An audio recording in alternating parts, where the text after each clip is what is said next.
de perigo à saúde humana. E em muitos casos, o resultado de exposição, eles são parecidos com a exposição do amianto. Em várias fábricas, nós sabemos que em várias fábricas as condições podem ser diferentes. E, por isso, é obrigatório avaliar as condições e exposições existentes para evitar subestimação ou superestimação do risco. Também nós fizemos vários estudos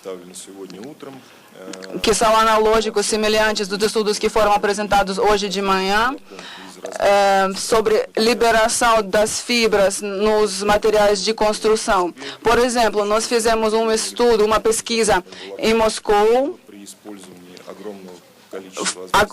O crisotila foi usada em Moscou e também os materiais friáveis, e nós precisamos pesquisar vários dias para fixar, fotografar e registrar essas fibras. E a nossa geral conclusão foi que foi muito parecida com a maioria dos estados que foram feitos na Polônia, Alemanha e Estados Unidos.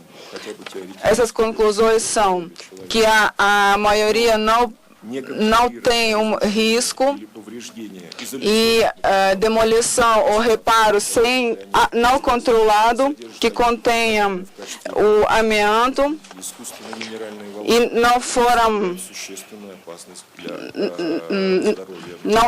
não tem um perigo suficiente para a saúde dos trabalhadores. Também tem outra questão de avaliação do amianto ambiental na Rússia.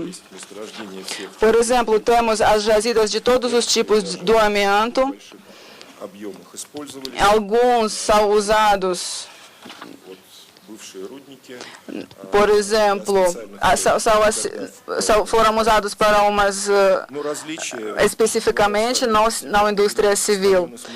Por exemplo, difusão de mesotelioma nas cidades que são perto de produtores de crisotila não é maior do que no nível padrão das doenças que não é relacionada ao amianto. E, por exemplo, outra jazida de crocidolita, ela tem um nível de doenças muito maior e que é próxima aos níveis da Europa. Prestamos muita atenção também na necessidade de fazer estudos epidemiológicos. Convidamos o Instituto de Câncer e nós avaliamos o risco de doenças epidemiológicas e depois de várias discussões e formalizações, em 2012, nós criamos o conceito da política estatal visando a eliminação das doenças relacionadas à exposição ao amianto, que foi aprovada pelo Ministério da Saúde da Rússia e também pela Comissão Tripartita da Regularização das Questões Sociais, e hoje está sob aprovação no governo da Rússia. Várias vezes nós vemos que hoje, também queria dizer que infelizmente ou felizmente, nós queríamos achar alguma base para proibir diretamente o uso do amianto na Rússia. Nós só queríamos achar essa comprovação, mas infelizmente nós não tivemos sucesso. Nós não achamos nenhuma base científica sólida para fazer isso. Mas também nós vemos, será que é possível usar os dados internacionais na Rússia? Porque tem vários dados sobre proibição do crisotila nos países europeus. Também fizemos análise dos documentos que foram publicados durante os últimos 6 ou 7 anos. e vemos que até o final dos anos 70 o amianto foi usado sem controle algum e os maiores consumidores foram os países mais desenvolvidos. Por exemplo, o uso dos anfibólios foram usados vastamente naqueles materiais que são os mais perigosos em relação ao impacto à saúde humana. Este gráfico que nós vemos, que todo mundo já viu, e aqui tem a conclusão de um epidemiologista britânico, Júlio Cotô, que recebeu um prêmio na área de análise das doenças de amianto pela Agência Internacional do Câncer,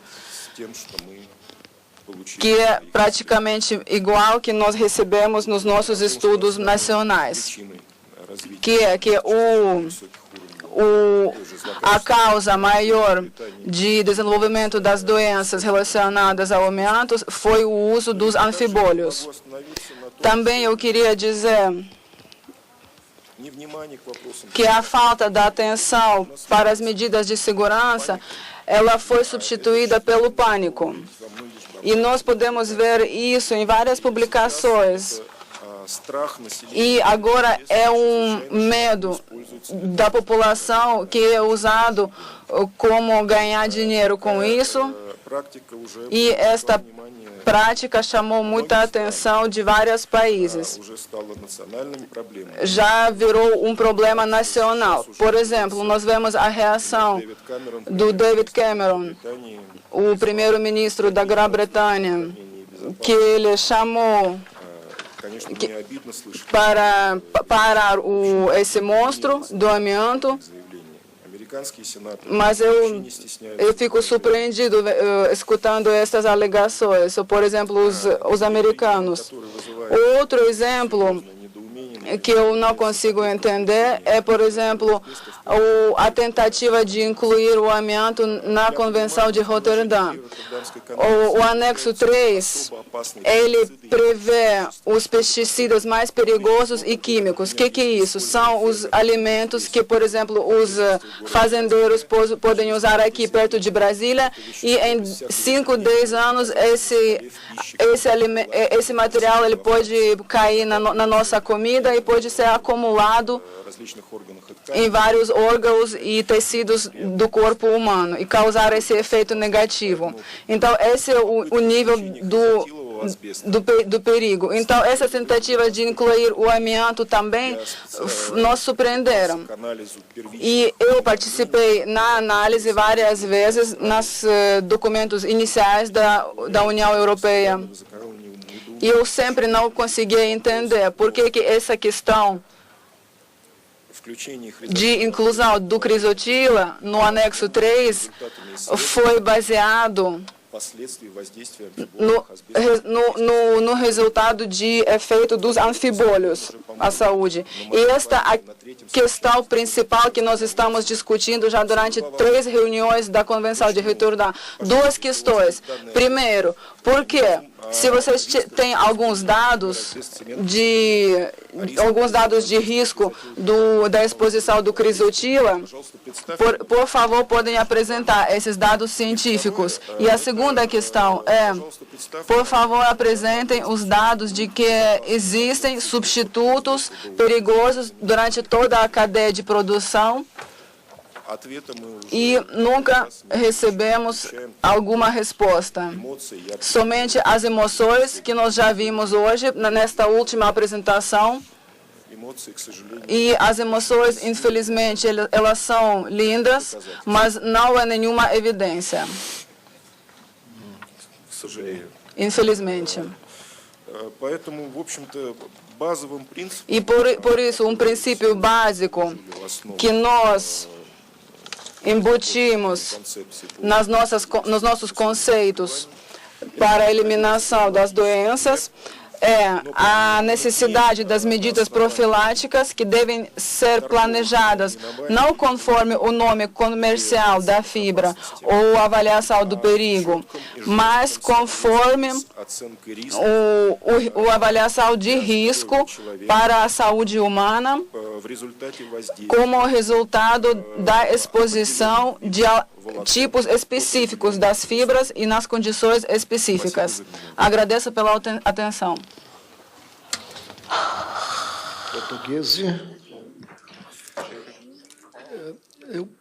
Senhor presidente, gostaria que o expositor explicasse a respeito do controle social na Rússia a respeito do amianto. Amianto. Что значит социальный контроль? Простите, я уточню. O que significa o controle social, por favor? O controle legal, né? Na verdade, exatamente, a participação social nas políticas públicas que estabelecem o controle ou não controle da questão do amianto.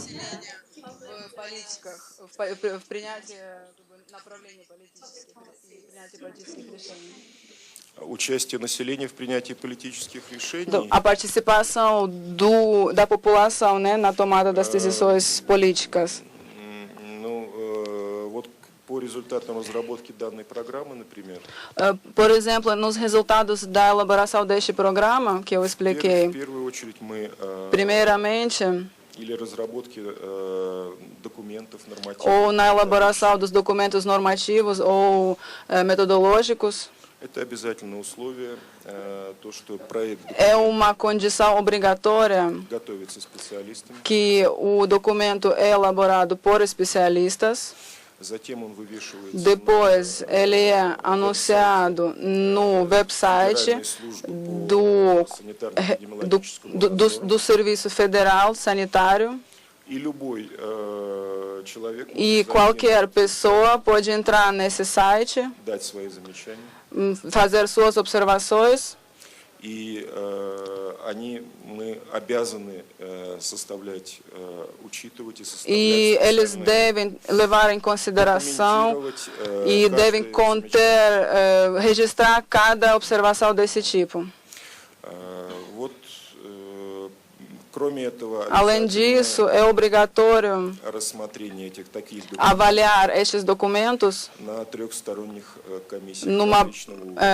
nas comissões tripartitárias, que inclui o governo, os sindicatos e os empregadores. Muito bem. É que a notícia que temos aqui, que a liberdade de expressão na Rússia não é das melhores, portanto, deixa um pouco dúvida a respeito disso. É um aspecto que não cabe perquirir. Извините. К счастью, последние 20 лет.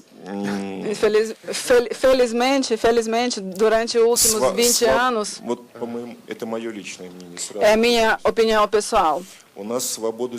A liberdade da palavra, né, na Rússia é algumas vezes maior do que é necessário, na verdade.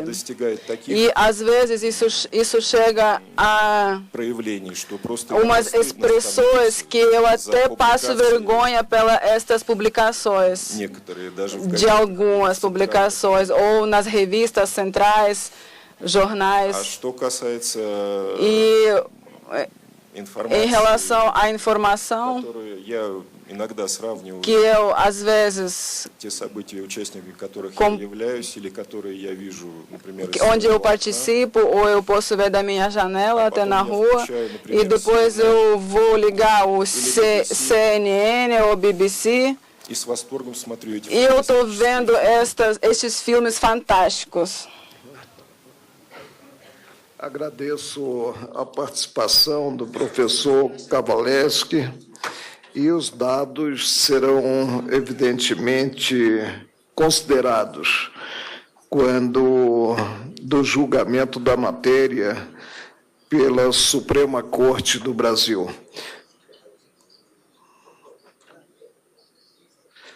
Convido para a exposição o professor Arthur Frank, membro do Colégio Ramazzini, professor patologista e pesquisador dos efeitos cancerígenos da espécie Chrysotila de amianto, e falará por indicação da Associação Brasileira de Exposto ao Amianto.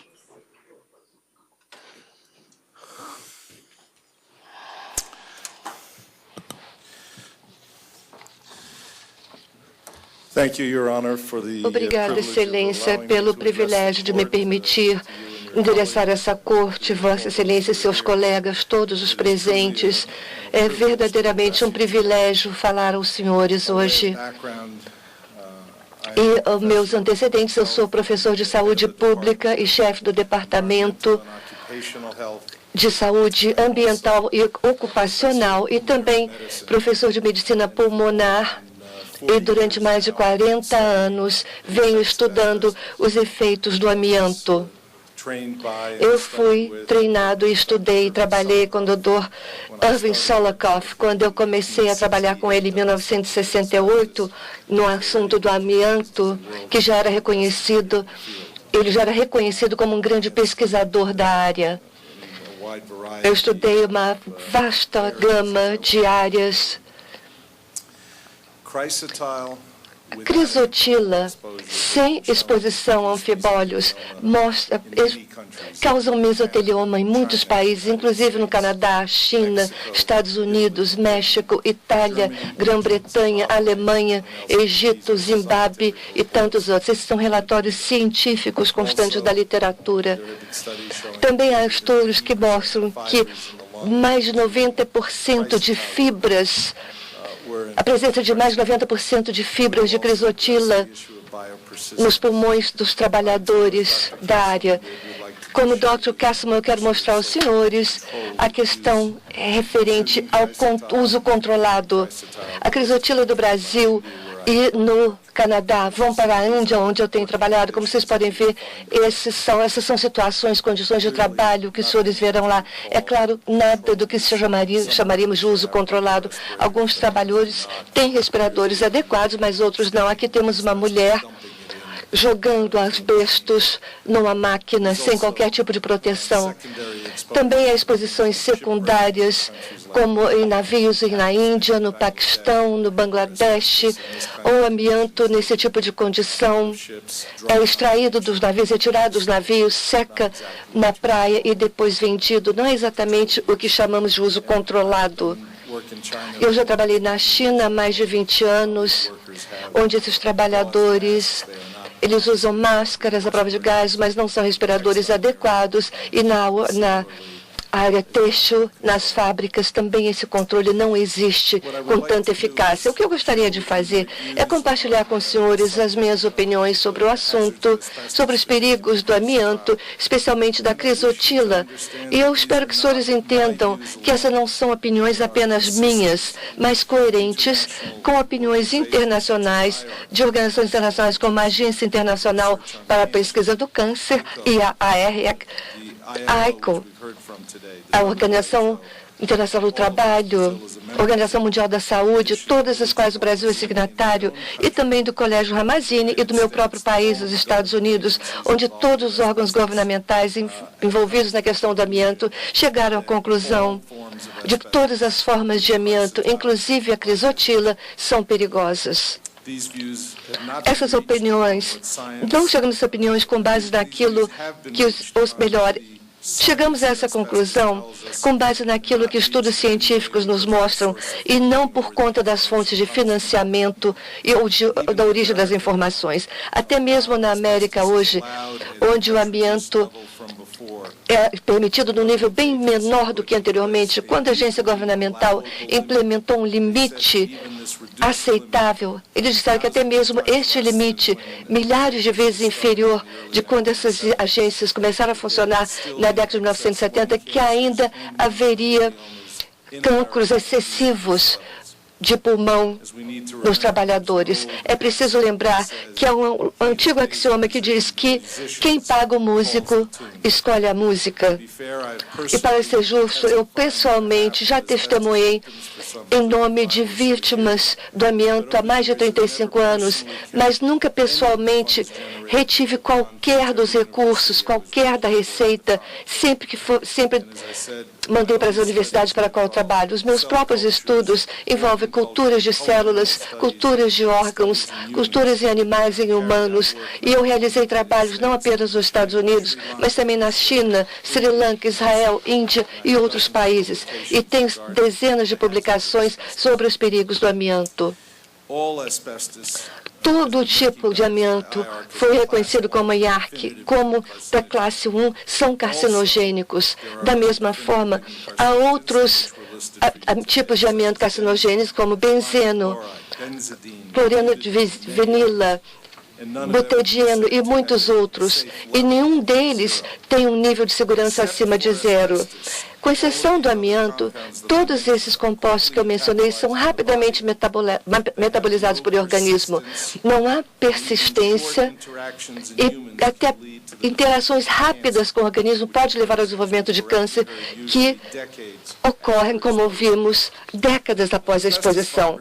As fibras de amianto, contrariamente, também carcinogênicas, e o tempo em que podem ser eliminadas do organismo ou se movimentar no organismo, muitas delas permanecerão para sempre nos pulmões, na pleura, nos rins, em qualquer outro órgão e, do transcorrer do tempo, podem causar câncer. Elas até atravessam a placenta das mães durante a gestação de seus bebês. Apesar disso, nem todos expostos a qualquer desses agentes causadores de câncer adquirem o câncer, mas das populações estudadas tem havido um aumento no risco de câncer relacionado ao amianto e esses outros materiais. O ponto mais simples e mais importante que eu quero levantar aqui hoje com os senhores é que todas as formas de amianto, inclusive a crisotila, causam uma série de doenças, tanto malignas como não malignas, mesotelioma, câncer. E precisamos saber que há um material natural. O amianto será, porque ele está na natureza. Mas o máximo que podemos fazer para reduzir a exposição, mais estaremos reduzindo o risco de que qualquer pessoa contraia o câncer. Eu publiquei um estudo sobre o amianto, o que pode ser chamado de crisotila pura e sua capacidade para causar doenças, inclusive o câncer. Essas fibras vêm sendo usadas em laboratórios em todo o mundo e esses testes causaram mesotelioma, câncer de pulmão e fibrose de pulmão. E alguns testes toxicológicos, a crisotila tem se mostrado mais cancinogênica do que os anfibólios. Há casos de câncer, inclusive o mesotelioma, até de depósitos livres de anfibólios, algum em trabalhadores, mas outro em membros da família dos trabalhadores que compartilham a mesma residência e outros casos de exposição curta. No Canadá, por exemplo, as esposas de trabalhadores do amianto também desenvolveram mesotelioma. Em mulheres no Canadá, ele é encontrado no Quebec, onde a maior taxa de crisotila é identificada. E qualquer carcinogênico, qualquer elemento carcinogênico, embora não haja um limite definitivo, não há qualquer limite para carcinogênicos, nós sabemos que nos seres humanos, um dia de exposição já pode levar ao desenvolvimento de mesotelioma. Isso também foi comprovado em animais e estudos epidemiológicos mostram que o equivalente a meia fibra por cc ao ano, ou seja, 5 anos, no nível atual dos Estados Unidos, também mostraram produzir câncer. Havendo documentado que o amianto pode causar doença, também devemos reconhecer o que é uma falácia, achar que a crisotila pode ser manuseada de maneira segura, como outros já falaram. Não há qualquer lugar no mundo, Estados Unidos, Brasil, Sri Lanka, Índia, onde a crisotila não tenha causado doença ou que tenha sido usado de alguma forma que não leve a doenças. No Canadá, aonde ainda é vendida, Eles retiraram do edifício do parlamento, reconheceram como perigo. Os dados brasileiros começaram a se acumular. Inclusive, a crisotila no Brasil tem causado doenças malignas e não malignas. E, nesse sentido, não há nada de especial sobre a crisotila brasileira, que também pode causar câncer. A questão de potência foi mencionada aqui várias vezes hoje. 100, 501 foram rejeitados pelos Estados Unidos, pela Agência de Proteção Ambiental dos Estados Unidos. E outros dados não apoiam essa informação. Na Rússia, nós acabamos de ouvir que há uma taxa de 4,3 de mesoteliana, resultante de crisotila apenas, e talvez haja cerca de 1 em cada 1 milhão de casos. O corpo humano tem mecanismos excelentes para resistir ao amianto. No entanto, o amianto pode penetrar nos pulmões, ser transportado por todo o organismo e reside, se instala no organismo. E no final da vida, todos nós temos algum conteúdo de amianto no nosso corpo. A crisotila sai mais rapidamente, é mais rapidamente expelida dos pulmões, eu concordo, mas não necessariamente do organismo. Menos crisotila será encontrada do que os anfibólios no corpo humano no curso do tempo. Mais anfibólios serão encontrados na pleura e fibras com menos de 5 microns podem dar origem ao mesotelioma. Não há como avaliar quem que esteve exposto e em quanto tempo a pessoa vai contrair a doença. Estamos num terreno bastante arenoso aqui, bastante perigoso, não analisando a constatação de anfibólios ou de amianto em outras partes do organismo, elas com certeza estarão nas placas pleurais. Já ouvimos falar sobre a biopersistência. Até mesmo a crisotila brasileira tem algumas falhas nesse sentido. Quando um estudo analisou fibras superiores a 5 microns, nesse tamanho, ela penetra também nos pulmões. E as fibras curtas são encontráveis nos pulmões de pacientes de mesotelioma, pelo menos em 3 países já foi constatadas.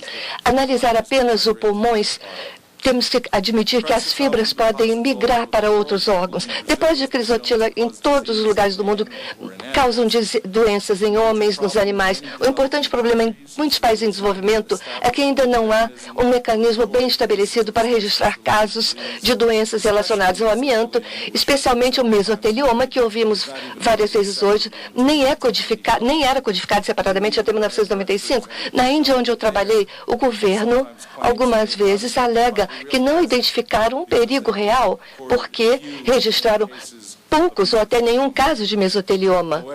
No entanto, eu sei de um hospital na Índia apenas, onde em um ano, 32 pacientes com mesotelioma foram atendidos.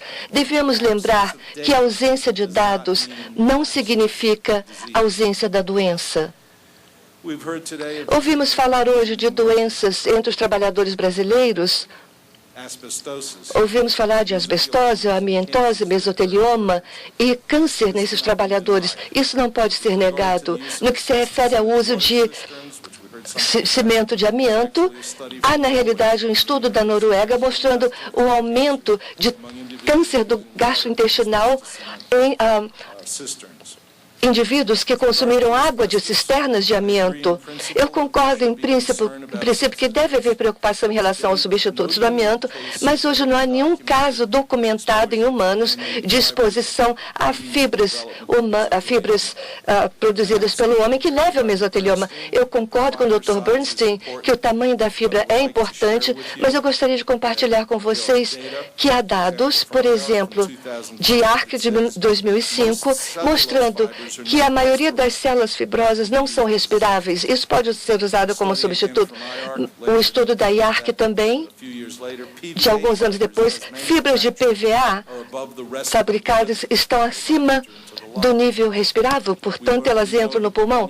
Sabemos que a fabricação de fibrocimento de propileno no Brasil diz que o produto é feito de fibras não respiráveis.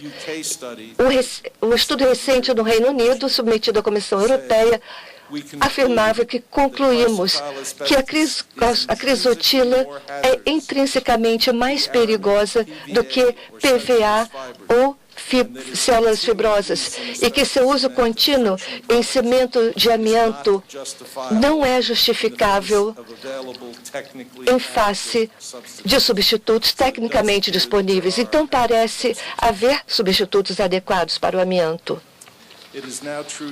É verdade que mais de 55 países baniram totalmente o uso do amianto em todas as suas formas e outros países adotaram restrições quanto ao uso do amianto, se não é que o baniram totalmente. Até a China, que usa o amianto em grande quantidade, aboliu o uso da crisotila. Recentemente, houve um tumulto na Austrália quando 33 carregamentos de amianto foram enviados para a Austrália. E, na realidade, ficamos sabendo nos últimos dias que 18 mil desses carregamentos foram enviados para uma série de países, inclusive na América do Sul, com preocupações sobre amianto presente nesses carregamentos. Há muitos carcinogênicos no mundo. A IARC tem essa lista, 108 são considerados elementos carcinogênicos. Muitos não é possível banir, eu concordo, mas o amianto não é um desses 108 e não há necessidade de continuar a usar o amianto nesse mundo. Esperamos que vocês, como a Corte Suprema, reconheçam os perigos do amianto, inclusive da crisotila, e que o Brasil se una aos países civilizados que baniram o uso do amianto para não serem responsáveis, ou seja, com uma das melhores e maiores ações que vocês podem fazer em favor dos seus semelhantes, banir qualquer elemento contendo amianto que possa levar ao câncer. Eu agradeço pela sua atenção e estou à disposição para responder quaisquer perguntas que os senhores possam ter. Agradeço a participação do professor Arthur Frank. Convido para a exposição o doutor Benedetto Terralini, epidemiologista italiano e professor emérito e aposentado da Universidade de Turim. Ele falará por indicação da Associação Brasileira de Exposto ao Amianto. Your Honor, me desculpo, não falo português. Senhor, me desculpe, eu não falo português.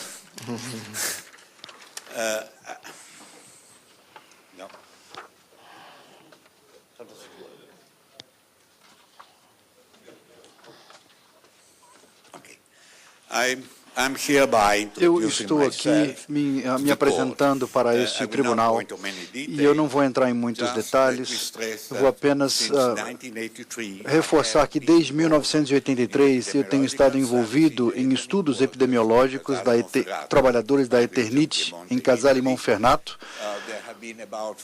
Tem tido aproximadamente 400 mortes extras sobre um período de 40 anos dentre os trabalhadores e na mesma área tem havido um surto de mesoteliomas na população geral da área de Casale, que apresenta aproximadamente 40 novos casos por ano, em pessoas que nunca trabalharam com o amianto. Eles têm sido expostos ao ambiente em geral. Dado de que eu sou um epidemiologista, eu acho que eu tenho o direito de comentar sobre 2 estudos epidemiológicos recentes conduzidos aqui no Brasil. Um é um acompanhamento para condições não malignas dos trabalhadores das minas de São Félix e Canabrava, e chamamos eles de estudos ocupacionais 1 e 2. E o outro é a avaliação do risco e dos efeitos à saúde da vida por pelo menos 15 anos em casas cobertas com materiais de cobertura baseados em amianto. Chamamos estes de estudos ambientais. Agora, sobre estudos, muito poucos estudos epidemiológicos foram conduzidos neste país. Vamos começar com um estudo ocupacional. Este aqui foi publicado na Trefiore em 2005. foi um acompanhamento para consequências não malignas. E o objetivo desse estudo é investigar as consequências da melhoria do ambiente de trabalho em 6 décadas pelos trabalhadores de minas de amianto. A atualização que foi conduzida não foi muito clara. Eu acredito que talvez em 2005 ou 2006 tenha havido. De acordo com o relatório, o objetivo do estudo é um pouco mais ambicioso e ele quer estimar o risco. Agora, meritíssimo, me permita fazer um comentário sobre o que o senhor quer dizer, o que o risco quer dizer. Bom, ele significa coisas diferentes. Particularmente, eu acho que nós temos que fazer uma diferença entre o que nós chamamos de, no jargão epidemiológico, como risco relativo e o que se chama de risco absoluto. O risco relativo é a relação entre o risco da doença entre os grupos que foram expostos a níveis diferentes de um agente sob investigação. Uma exposição mais alta contra uma exposição mais baixa. Esse aí é o risco relativo. A outra coisa é o risco absoluto.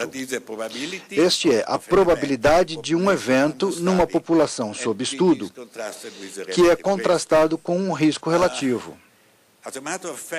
De fato, o estudo ocupacional que foi conduzido aqui no Brasil, ele tenta comparar o risco entre os trabalhadores engajados nas minas em períodos diferentes do calendário, como nós vamos ver em um momento. Mas o estudo não provê uma certeza de que os trabalhadores contratados em tempos mais recentes estão livres de qualquer risco do desenvolvimento de doenças relacionadas ao asbesto. Agora, me deixe dizer que o que nós gostaríamos de dizer é que se existe um risco ou se não existe um risco pela exposição ao asbesto. Agora, o estudo ocupacional compara grupos diferentes de trabalhadores, que são sintetizados aqui. O grupo 1 são os trabalhadores mais velhos, que têm trabalhado na mina de São Félix até 1967. E eles foram contaminados com todos os anfíbulos, e eles foram contratados entre 1940 e 1967, um período no qual a mensuração de asbestos, de concentração de asbestos, foram conduzidas. O grupo 2, os trabalhadores da mina de Canabrava, que está sendo mencionado aqui, eles foram expostos à crisotila pura entre 1967 e 1976. E era uma mina mais limpa do que a de São Félix, mas até 1976 nenhuma medição de concentração de asbesto foi conduzida. O grupo 3 é também de trabalhadores da mina de Canabrava, e eles foram contratados desde 1977. Então, a situação melhorou, mensurações sistemáticas de concentrações de amianto foram conduzidas, e o controle do ambiente foi feito desde 1991. Então, por esta razão, na atualização do estudo, o grupo 3 foi quebrado em 2 subgrupos, que são chamados o 3A e 3B, de acordo com o ano da contratação. Estes gráficos foram tirados do artigo que eu mencionei, e desde os últimos anos 70, as concentrações no local de trabalho de todas as categorias dos trabalhados foram em torno de meia até 1,5 fibras por centímetro cúbico. Agora, o slide que eu vou mostrar agora é crucial, porque eu vou mostrar como que o estudo não produziu resultados confiáveis. Por gentileza, peguem os números. A primeira linha indica o número total de trabalhadores que eram elegíveis para inclusão no primeiro estudo. O número total era de 6.098. No entanto, quase metade deles foram excluídos do acompanhamento clínico descrito no artigo que foi publicado na literatura aberta. 433 foram considerados pelos cientistas como mortos. Outros não explicam como esses procedimentos foram conduzidos para que fossem estabelecidas as mortes. E eles não dizem nada sobre as causas das mortes. Não somente, mas 2031 também foram excluídos do primeiro estudo porque eles não responderam aos convites para se submeterem a exames clínicos. Nós não sabemos nada sobre essas 2.000 pessoas, que é 1/3 de todo o número de trabalhadores que foram recrutados para o estudo. Eles podem muito bem estar doentes, podem estar mortos, nós não sabemos nada sobre eles. Então, no total, o número de trabalhadores incluídos no primeiro estudo foi de 3.360, em torno de 59% do número geral. Quando o primeiro estudo terminou, alguns anos mais tarde, a segunda atualização foi começada e foi descrita no relatório. Os autores não foram capazes de descobrir o paradeiro de 1.600 dos trabalhadores que foram incluídos no estudo 1. Então, os trabalhadores que foram incluídos na análise clínica, tanto no estudo 1 quanto no estudo 2, são muito pouco representativos do número total daqueles que foram efetivamente incluídos no estudo. A última linha aqui indica um número de trabalhadores que foram incluídos no estudo 2 e a última linha indica o número daqueles que foram submetidos à tomografia computadorizada, que é uma ferramenta clínica para diagnosticar. Então, o fluxo do estudo, no jargão epidemiológico, nós chamamos de viés de seleção. Ele é definido pela Associação Internacional de Epidemiologia como um erro devido a diferenças sistemáticas nas características entre aqueles que tomam parte no estudo e aqueles que não tomam parte. Então, esse viés de seleção conclui que, de outra forma, podem ser retirados do estudo. São problemas comumente ignorados pelos estudos. Isso aí é como a Associação Internacional de Epidemiologia alerta e determina os intervalos. Agora, vamos passar agora para o estudo número 2, que nós ainda não sabemos exatamente quem são os trabalhadores incluídos no estudo 2 e o que eles representam na força de trabalho. Agora, existe uma parte desse slide que descreve alguns aspectos das ferramentas utilizadas no estudo que foram submetidos à tomografia computadorizada. O que realmente, isso é uma síntese dos trabalhadores do grupo 3B. Aqueles trabalhadores são aqueles paralisados que carregam condições de trabalho inseguras ou não. Agora, naturalmente, se você comparar os trabalhadores do grupo 3B com o 1, o 2, eles são muito mais jovens. Mesmo assim, eles foram expostos e tinham trabalhado na mina por um período similar, em torno de 10 a 11 anos. Isso é muito particular. Isso significa, provavelmente, uma certa rotatividade no ambiente de trabalho.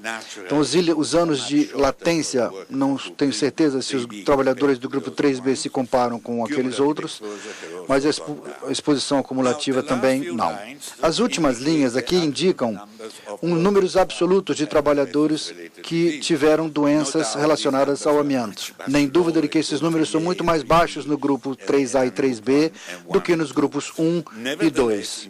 De qualquer forma, no grupo 3B, talvez tenha havido alguns casos onde as duas tabelas se contradizem uma com a outra. Então, existem 4 casos de placas pleurais, 2 dos quais não tiveram nenhuma exposição prévia, nenhuma oportunidade de serem expostos ao amianto. O que eu quero apontar é que as comparações entre os grupos mostrados no slide anterior não fazem muito sentido, dado que eles não levam em consideração as diferenças de idade na ocasião da observação e no período passado desde que a exposição aconteceu. Em particular, presumindo que o estudo foi conduzido em 2007, os trabalhadores do grupo 3B têm sido seguidos ou acompanhados por não mais de 26 anos. Existe um consenso de opinião que a asbestose e as placas pleurais realmente ocorreram antes desse período de 20 anos. Então, qual conclusão nós podemos tirar deste estudo ocupacional? A conclusão é que o estudo não permite nenhuma estimativa de problemas de longo prazo devidos à exposição aos agentes nas minas de Canabrava. Agora, esses trabalhadores foram excluídos do estudo, e eu posso dizer que a experiência italiana, que começou há 30 ou 40 anos atrás, tem mostrado que você pode identificar casos de mesotelioma se você procurar. Se você não procurar, você não vai encontrar. Nos estudos ocupacionais também houve um viés de seleção para os trabalhadores que foram acompanhados, e os trabalhadores do grupo 2B, aqueles que receberam um nível mais alto na história da mina, têm sido acompanhados por um período que foi curto demais para qualquer estimativa de risco absoluto, até mesmo para condições malignas como as placas pleurais. Agora, vamos voltar para o estudo ambiental. Apenas mais alguns minutos. O objetivo do estudo esse estudo somente descreve no relatório. O seu objetivo é avaliar os efeitos à saúde da residência em residências cobertas com materiais feitos à base de amianto. O estudo foi conduzido através de entrevistas e análises clínicas, dentre elas tomografia computadorizada, em 550 sujeitos ou indivíduos aparentemente saudáveis. Tanto a razão quanto o design do estudo são incomuns e não merecem qualquer referência. Nós tivemos alguns problemas com a razão do estudo. Em primeiro lugar, com base na literatura científica, níveis de concentração ambiental de amianto, tais como aquelas detectadas no estudo, não seriam esperadas ou não deveriam ter causado um impedimento da função respiratória. Realmente, a razão ela é bastante questionável. As concentrações eram muito baixas e aquelas eram de níveis tão baixos de exposição que se tornaram uma razão para o mesotelioma. O que já foi dito hoje, não existe nenhuma razão. Mas os mesoteliomas não são buscados, eles não são procurados no estudo. Então, seria bastante surpreso que eles fossem encontrados num mesotelioma assintomático. Além disso, até mesmo dado o tamanho da amostra e a raridade do mesotelioma assintomático, o índice de afetados era bastante baixo. Por último, como eu mencionei antes, existe um surto dramático de mesoteliomas na população geral que tinha sido exposta ao amianto fora das fábricas de produtos de amianto. No entanto, aqueles mais expostos aos produtos ou às fibras correntes da utilização do asbesto, como fibras e telhas e coberturas e etc. Há outras fontes de exposição para a população geral, onde a vicinidade ou a proximidade da fábrica até das residências também é flagrante, o uso impróprio dos resíduos do processo de beneficiamento do amianto, fibras podem ser encontradas de várias formas diferentes, o uso do asbesto em insulação, em produtos de insulação e o transporte do material através de estradas. Eu gostaria de terminar agora. Eu tenho alguns comentários para fazer sobre o desenho e o relatório desse estudo ambiental. Não havia nenhum grupo de controle, nem mesmo para duelar com os seus contrapartes. E o período de observação foi muito curto para que pudesse ser detectado. O número total de pessoas elegíveis para esse estudo e as regiões também foi bastante questionável. Ele não é mencionado. Os participantes que foram identificados através de encontros na rua, e desta forma pessoas doentes poderiam ter participado. E, por último, o poder estatístico do estudo, que é a sua habilidade de demonstrar se uma associação existe ou não foi estimado. Minha última linha, o meu último slide, mostra que essas são razões de preocupação no estudo, que o critério para o estabelecimento de mudanças feitas por tomografias computadorizadas não são mencionados. Aparentemente, questões éticas não foram levadas em consideração. E nesse estudo, pessoas foram submetidas a tomografia computadorizada e não informaram se tinham outros problemas de saúde. A provisão do TCAR, aparentemente, em pessoas... eu não encontrei nada com relação à opinião do comitê. E, por último, o relatório não tem nada dito sobre os provedores de recursos do estudo. E talvez pudesse haver aí um conflito de interesses entre os autores. Então, eu quero dizer, a questão que foi mencionada aqui, mas eu estou falando sobre como um leitor do relatório que não sabe nada sobre o assunto. Muito obrigado. Doutor Guise, sem questionamento, agradeço ao doutor Benedetto Terracini a exposição feita. Convido para somar a tribuna o doutor Thomas Resteberg, mestre em Biologia e doutor em Toxicologia. Foi indicado pela Confederação Nacional dos Trabalhadores na Indústria.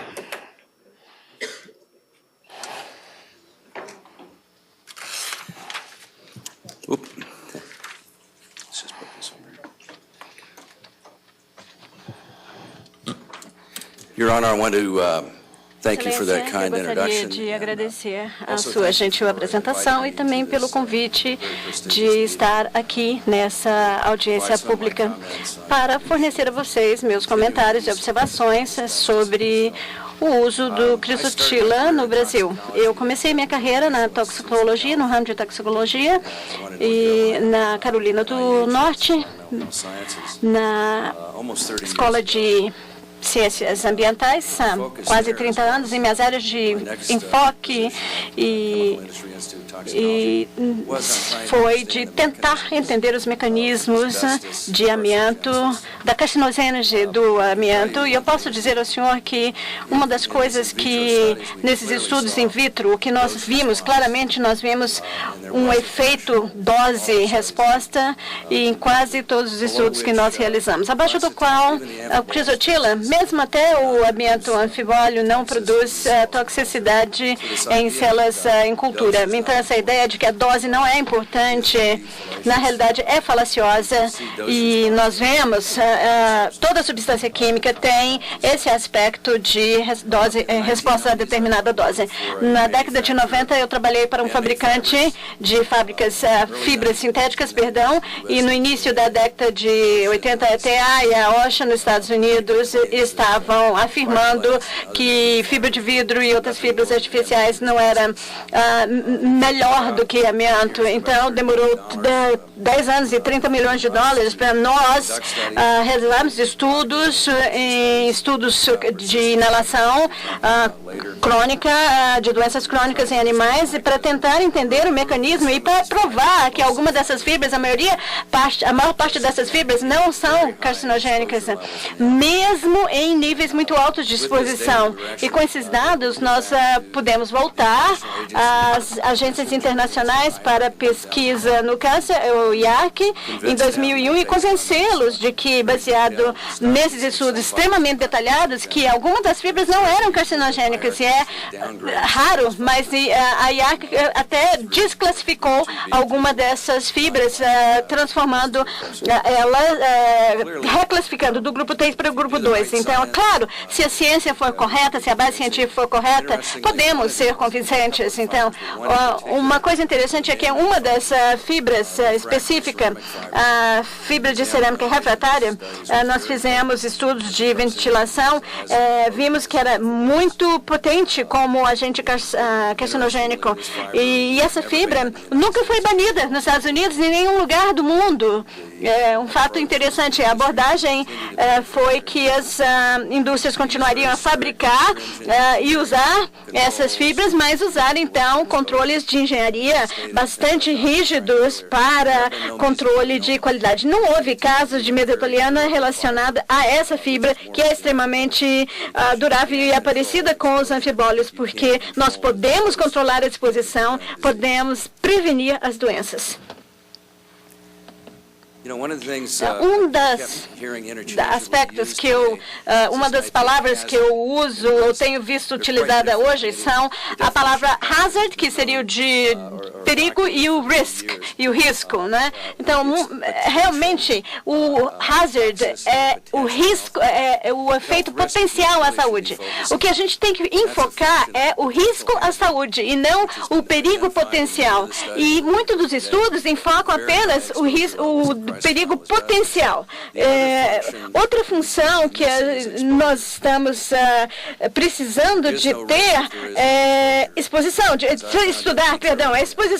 Se não houver exposição, não há risco. Nós vimos que em todos esses estudos em modelos murinos que com a exposição mais baixa o risco diminui, até não existir nenhum risco. Até Paracelsus, em 1500, sabia que se a exposição fosse baixa, ou seja, a dose determina a toxicidade. Então, nós precisamos entender isso. A indústria, no Brasil e nos Estados Unidos, está mantendo o nível de exposição muito baixo no local de trabalho, ao implementar e fazer cumprir limites muito baixos de fibras, seria 0,1 fibras por centímetro cúbico. Então, essas fábricas, esses locais de trabalho são monitorados, e se os níveis de exposição estão mais altos do que esse limiar, então medidas preventivas ou corretivas são implementadas ou são recomendadas, sugeridas, né? Então, realmente, nós vemos níveis muito rígidos de segurança sendo implementados ou sendo cumpridos. Então, outro aspecto interessante é manter uma boa governança, ou seja, a área de trabalho tem que ser mantida limpa por meio de limpeza, um cronograma frequente de limpezas. E eu vou voltar a falar sobre esse risco à saúde, ou seja, exposições mais baixas, ou seja, menor do que 0,1 fibra por centímetro cúbico, ou seja, significa que não há risco à saúde. Voltando agora a falar sobre modelos de animais, modelos murinos, estudos feitos em laboratórios, tanto em animais como em seres humanos, nós vimos que, por exemplo, nos estudos mais precoces, nós vimos exposições de maior de 1 milhão de fibras por centímetro cúbico. Isso é 10 milhões de vezes maior do que os limites, com os limiares de exposições implementados pela indústria aqui no Brasil, que é de 0,1 fibra por centímetro cúbico. É claro que esses animais tinham que ter câncer de pulmão a esse nível de exposição. Realmente, muitas partículas não fibrosas que são consideradas inertes, por exemplo, negro de fumo, dióxido de titânio, vão produzir câncer de pulmão em animais em níveis de sobrecarga. Então, esses estudos, em muitos aspectos, não identificou o perigo potencial, simplesmente mostraram os efeitos de uma sobrecarga de partículas nesses modelos murinos. E eu vou voltar sempre a esse aspecto. O perigo é uma função da exposição. E se a exposição for baixa o suficiente, não haverá risco nem perigo. Então, eu gostaria de tocar agora, tratar dos estudos de toxicidade por inalação do Crisotila brasileiro, estudo de 3 meses com modelos murinos, níveis muito altos, 536 fibras por centímetro cúbico, comparado com o padrão normal de exposição no local de trabalho, que é 0,1 fibra por centímetro cúbico, e não foram observadas doenças pulmonares. E eu acho que isso é um fator de segurança muito considerável. Nós temos uma diferença de 1000 vezes do que é observado nesses estudos em animais. Nós temos essas exposições significativas, gerando doença pulmonar, e essas experiências menores não gerando nenhum problema. Na ausência de formação de fibrose aos 90 dias, essa é uma indicação de ausência de câncer, em estudo crônico. Se não houver formação de fibrose, nesses estudos de toxicidade por inalação, nós não teremos tumores ao final do estudo. Então, o fato de que houve ausência da formação de fibrose, então, nesse nível, a inalação de crisotila não vai causar nenhum problema. Agora, no nível muito mais alto de exposição, causou uma formação mínima de fibrose. Mas voltamos a Paracelsus. A dose determina a toxicidade. Talvez vocês não conheçam a doença de excesso de consumo de água. Você pode morrer dessa doença. Eu não estou sugerindo que a crisotila é como a água, mas a dose é muito importante. A resposta à dose é muito importante. Isso é o fator essencial a ser estudado. David Bernstein falou sobre os 3 Ds da toxicologia da fibra. Seria dose, dimensão e durabilidade. A dose é a quantidade de fibra que alcança a base do pulmão. É onde ocorre o efeito de toxicidade. A exposição maior, naturalmente, vai causar, claro, maior quantidade de fibras depositadas na base do pulmão. David mostrou um filmezinho, vocês viram, então, a viagem da fibra pelo trato respiratório, e o diâmetro da fibra vai determinar onde ela fica depositada. E nós sabemos que as fibras mais longas são mais tóxicas do que as fibras curtas. E é algo que realmente nós já descobrimos em estudos in vitro, inclusive, já há quase 30 anos nós já sabemos isso. As fibras mais longas não podem ser eliminadas pelos macrófagos. E, finalmente, a durabilidade.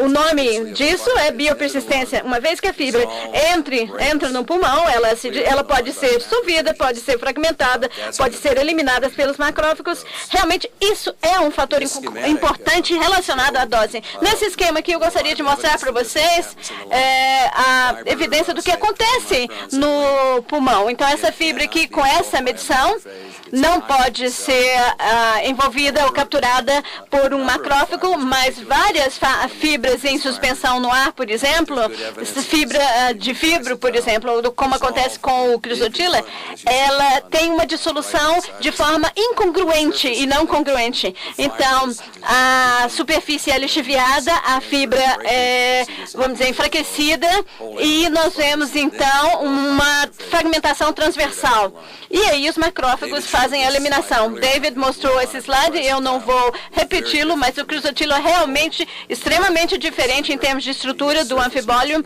Nós podemos ver aqui o lixiviamento da superfície, do magnésio na superfície. A fibra se fragmenta rapidamente e eu vou mostrar a vocês dados a respeito disso. O anfibólio, por outro lado, não tem essa lixiviação da superfície. As fibrilas permanecem porque a dissolução não ocorre e alguns dos componentes permanecem agrupados. Agora eu gostaria de falar sobre os estudos de biopersistência, porque na realidade são um mecanismo importante pelo meio da qual algumas fibras, por exemplo, são tóxicas no pulmão, outras não são. Aqui no lado esquerdo do slide nós temos a exposição de 5 dias em que as fibras são depositadas no pulmão. A quantidade de fibras aumenta durante esse período de 5 dias em que os animais são expostos a altos níveis de fibras e a exposição é então cessada em determinados períodos. E os animais, então, são sacrificados e os pulmões são estudados, são ressecados e o tecido pulmonar estudado e quantificado, a quantidade de fibra foi quantificada. Esse estudo foi projetado no início da década de 90. O que eu estou mostrando para vocês, o que eu gostaria de mostrar para vocês agora é um estudo de biopersistência publicado em 2006. Então, na curva, aqui na parte superior da curva, nós vemos a eliminação de amianto amosita e depois de uma exposição de 5 dias. E a curva inferior, na parte inferior da curva, no canto inferior esquerdo, nós vemos aqui amianto crisotila. Olha que como ele é eliminado muito mais rapidamente. A meia-vida de eliminação do amosita é mais de 1000 dias, enquanto que a meia-vida de eliminação do crisotila foi na ordem de 4,5 dias. Eu acho que isso explica algumas das diferenças que nós vimos, ou que nós vemos nos estudos em modelos animais e em estudos em seres humanos. O próximo slide mostra um estudo que foi publicado em 2006, novamente com a crisotila brasileira. Eu acho que ela representa, vamos dizer, uma grande parte da crisotila que existe no mundo que não está contaminada com anfibólio. E o meia-vida de eliminação são as fibras mais longas, aqui nós estamos nos referindo, foi de 1,3 dias, ou seja, uma eliminação bastante rápida do pulmão. É mais baixo do que a das fibras sintéticas, que estão sendo classificadas pelo IARC como sendo de grupo 3, ou seja, elas não são classificadas como carcinogênicas, agentes carcinogênicos.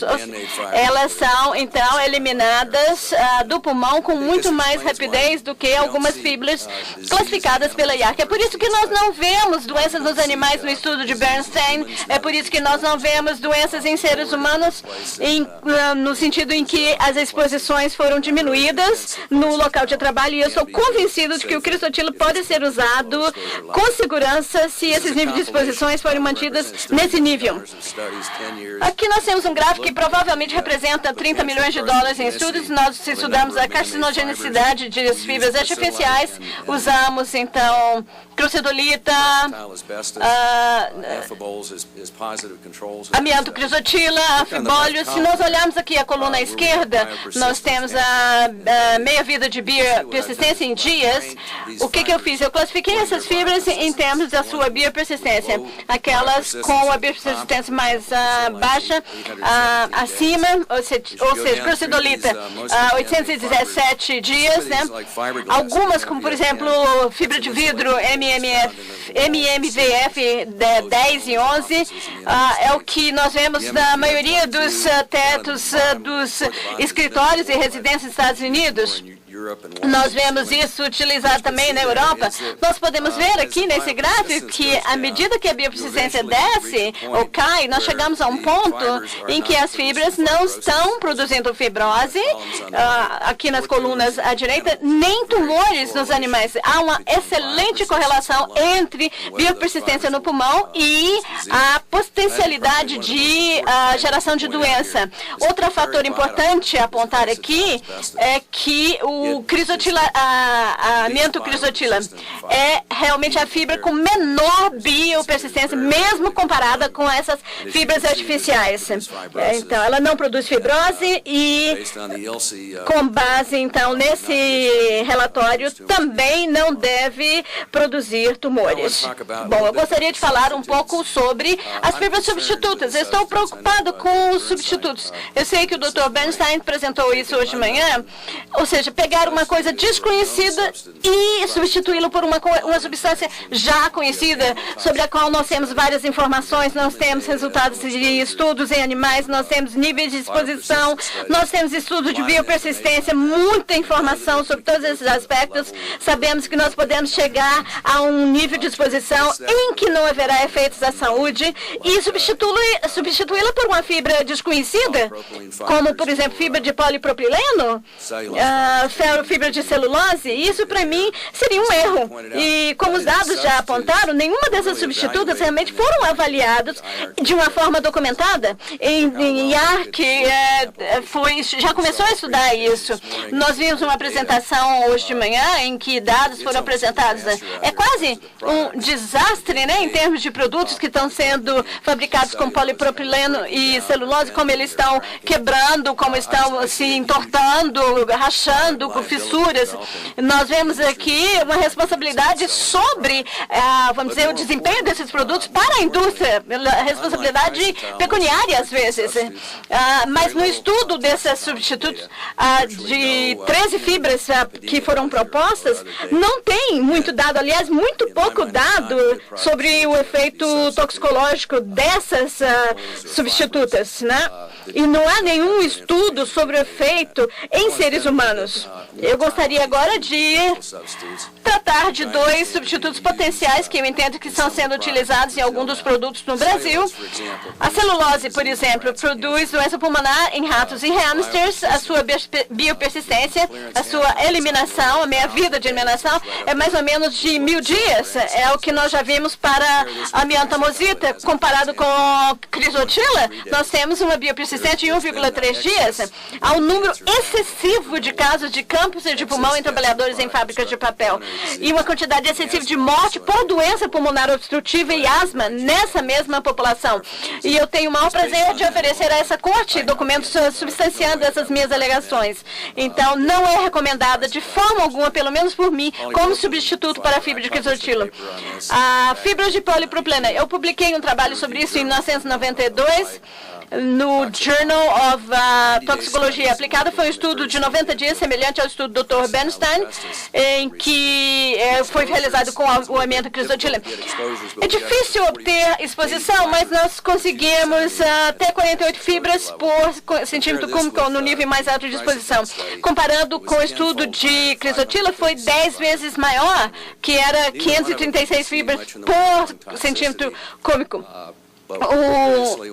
Curiosamente, quando nós reexaminamos esse estudo nesse mês que passou, esse nível, essas fibras de polipropileno são muito biopersistentes, porque alguns animais foram expostos por 30 dias e nós sacrificamos esse grupo 30 dias depois e o nível no pulmão não tinha modificado, enquanto que com as fibras de crisotila, as fibras se dissolveram e eram eliminadas rapidamente. Então, nós temos uma questão aqui a ser estudada com polipropileno. Nós precisamos de muito mais informação sobre esse tipo de fibra antes de recomendá-la como substituta.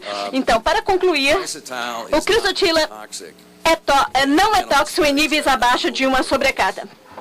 Realmente, é claro, em uma sobrecarga, ele se comporta como qualquer outra fibra, como fumo negro de fumo ou dióxido de titânio. Então, claro, a dose acima de uma sobrecarga vai causar todos os tipos de problemas, inclusive câncer. As fibras de crisotila são eliminadas do pulmão em pouco tempo, rapidamente. E eu acho que isso já está bem documentado em estudos realizados na década de 90. E essa biopersistência, aspecto de biopersistência é importante. E um aspecto que eu quero continuar a enfatizar é risco é igual ao quê? Perigo versus exposição. Então, não haverá risco se o nível de exposição no local de trabalho ficar abaixo de 0,1 fibras por centímetro cúbico. Não foram identificados riscos abaixo desses limiares. As fibras apontadas como possíveis substitutos não foram também adequadamente investigadas. O crisotila pode ser utilizado com segurança. Obrigado. Agradeço a colaboração prestada pelo Dr. Hestberg e faremos um intervalo de 5 minutos para termos a última exposição.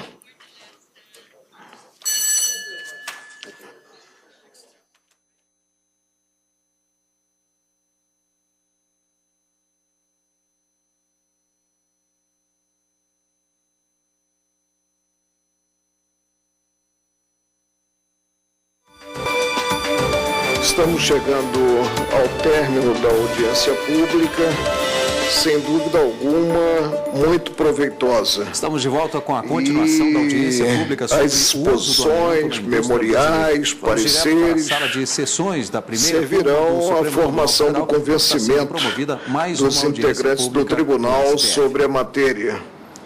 Convido o senhor Adilson Conceição Santana, presidente da Federação Internacional dos Trabalhadores do Amianto, Crisotila, vice-presidente da Comissão Nacional dos Trabalhadores do Amianto e diretor-secretário do Sindicato dos Trabalhadores na Indústria da Extração de Minerais Não Metálicos de Minasul, Goiás, para a exposição.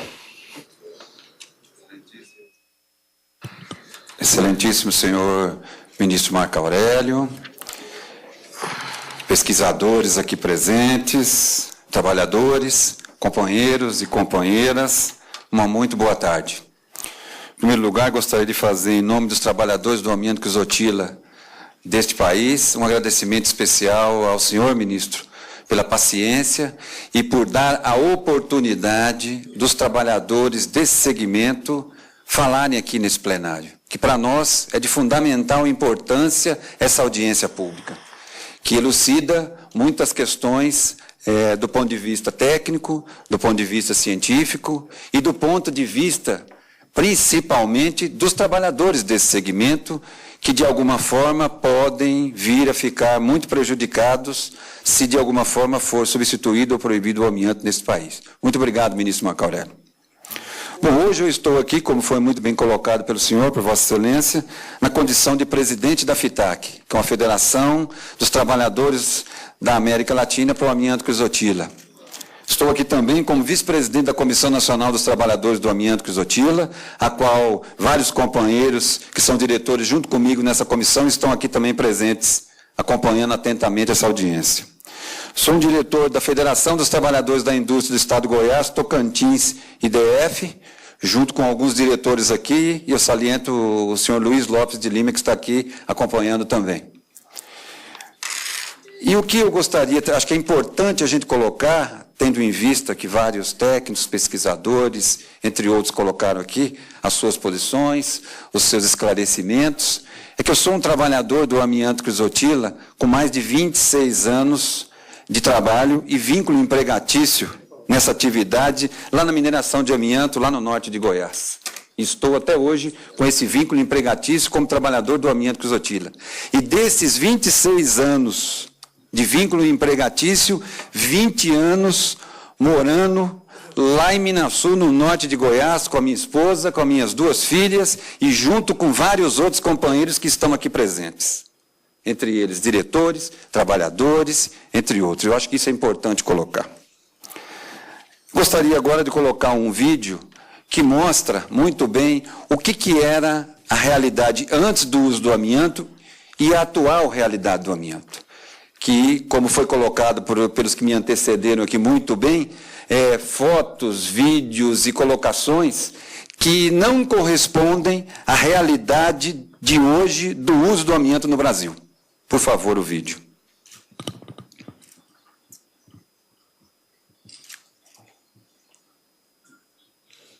A Europa, na década de 40 e 50, era tudo aberto, não tinha os controles, trabalhadores ficaram expostos a concentrações de poeiras tão altíssimas. Agora nós vamos ver a nossa realidade brasileira, não só da mineração, como das fábricas de fio-cimento. Ali a umidificação da mineração de amianto, lá no norte de Goiás, como já foi colocado aqui por alguns que me antecederam.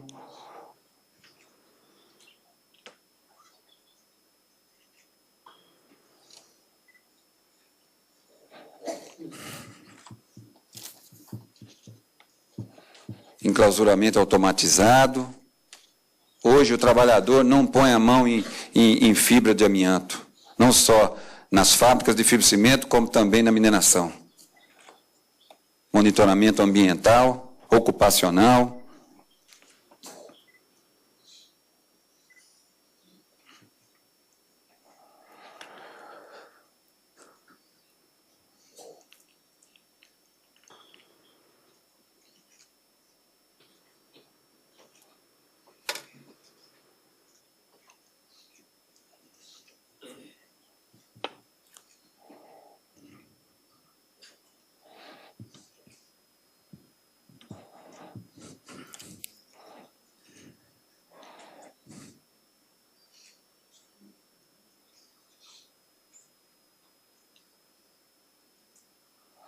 Ok, vamos lá. Bom, como todos sabem, nós somos os autores das ADINs, através da Confederação Nacional dos Trabalhadores da Indústria, a qual está presente aqui o nosso presidente Calixto, José Calixto Ramos, que impetrou a nosso pedido, a pedido dos trabalhadores do amianto crisotila, as ADINs que estão a ser julgadas, entre elas a ADIN de São Paulo. E nós somos os legítimos representantes dos trabalhadores do amianto crisotila no Brasil, nas fábricas de fibro-cimento, que são num total de 15, e mais a mineração, junto com as federações de trabalhadores da construção civil, indústrias, sindicatos de trabalhadores de minerações, entre outros, que isso representa mais de 98,5% de todo o amianto utilizado no país. Somos apoiados pela maioria das centrais sindicais que realmente conhecem a nossa realidade. E entidades nacionais que assinam um manifesto das centrais sindicais, que são mais de 70 entidades de trabalhadores nacionais que assinam um documento que apoia o uso seguro do amianto responsável nesse país. É um manifesto em defesa do trabalho e contra a Lei 12.684 de 2007, que proíbe o uso do amianto crisotila no Estado de São Paulo. Esse documento é assinado por essas mais de 70 entidades sindicais nacionais. Entre elas, eu saliento as 4 centrais sindicais que também assinam esse documento, encabeçando ela o nosso companheiro e presidente José Calixto Ramos, pela nova central sindical, o nosso companheiro Ubiraci Dantas de Oliveira, pela CGTB, o nosso companheiro Paulinho, da Força Sindical, que assina esse documento em apoio aos trabalhadores do amianto também, e a UGT, através do nosso companheiro Patá, que assina esse documento de apoio e contra a proibição do uso do amianto em São Paulo.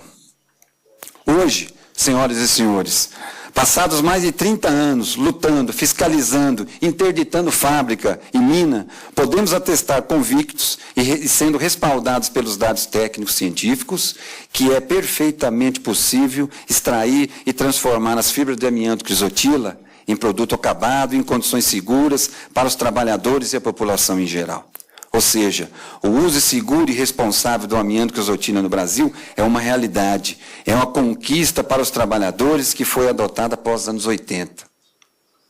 Porque fazemos parte das comissões de fábrica que fiscalizam este processo para garantir as regras de segurança sejam cumpridas, através do Acordo Nacional para o Uso Seguro do Amianto Crisotila, que engloba 100% de todas as fábricas de fibro-cimento com amianto crisotila no Brasil.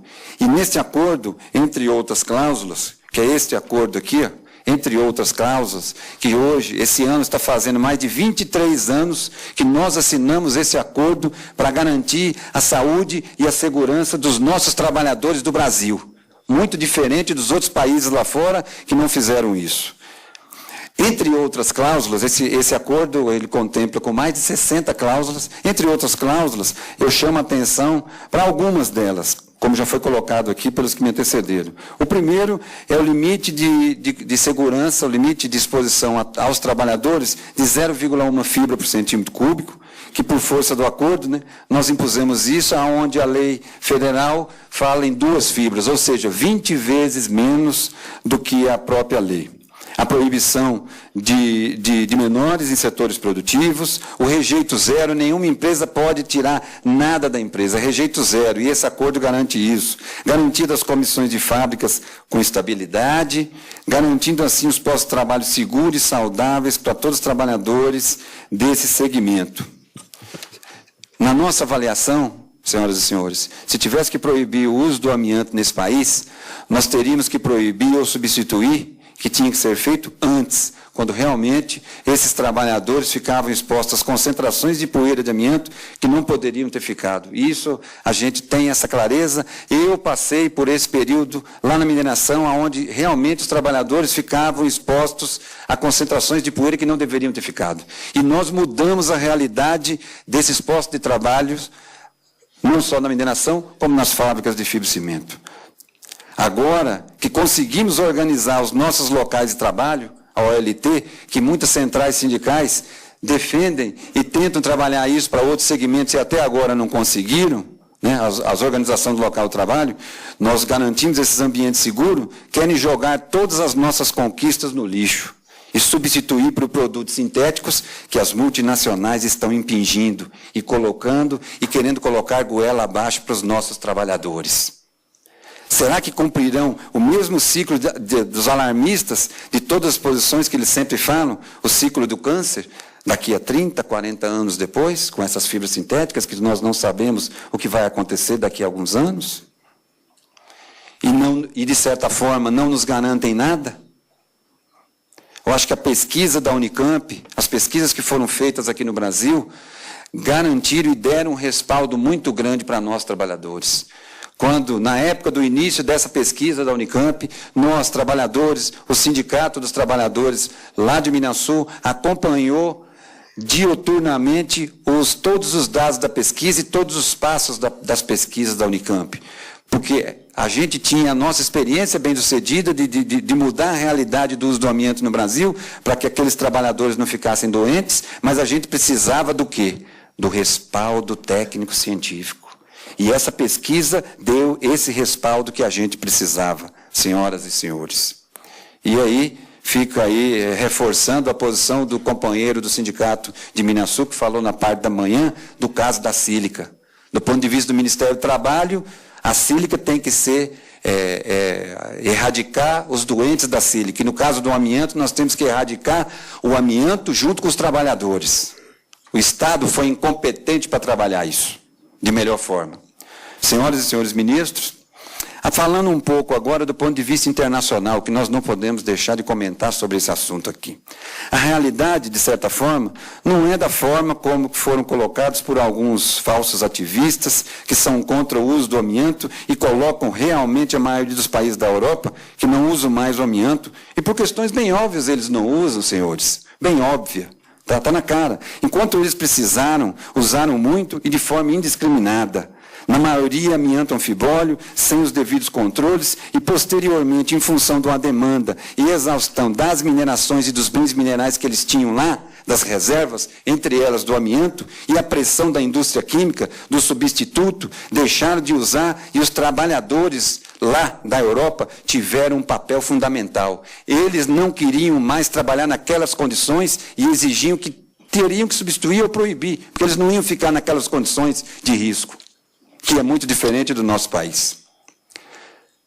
Até porque eles não precisam mais dos produtos sintéticos, mais caros, que duram menos, mas quando eles precisam, senhoras e senhores ministros, eles usam e compram do Brasil, a exemplo da Alemanha, que comprou agora, o mês retrasado, uma quantidade significativa do amianto brasileiro. Ou seja, quando eles precisam, eles vêm aqui e compram.